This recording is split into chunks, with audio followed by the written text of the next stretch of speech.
Crayfish are very common here, but you probably haven't seen this one. This is the Greenbrier cave crayfish. It's the only one in West Virginia that lives its entire life underground, and the southeastern portion of the state is the only place you'll find it in the entire world. They are still pigmented, but they're usually a little clearer than the surface crayfish, and they have reduced eyes, longer appendages, and longer antennae, so they look a little alien-like and exaggerated. So he's lost his claw, and then as he molts, he'll regenerate a new claw. Shader is studying this interesting cave dweller closely. This is her master's thesis.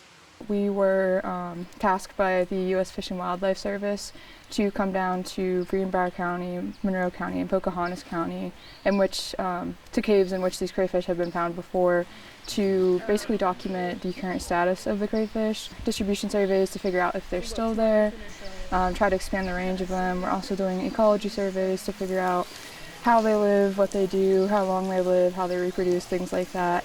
Mike Powell, Director of Land Management and Stewardship for the Nature Conservancy in West Virginia, says it's a win-win for all the groups coming together for this study. The West Liberty crew got in touch with DNR and said, hey, we'd like to resurvey this Greenbrier crayfish. And they just reached out to us, being the landowner. And one of the things we really like to do is work with scientists and researchers to better understand the natural world.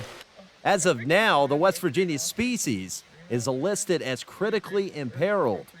They're so susceptible to pollution and degradation and stuff like that. It's really important to voice that to the public and make sure that they use safe practices for the cave environment. This species finds a way down here. It's a really unique organism. It's the only cave crayfish in the state. They're worth protecting just for that fact alone. Caves are really harbors of unique biodiversity. Species live in caves that don't live out in the forest or in other habitats. With Wild Appalachia, I'm Brandon Stover.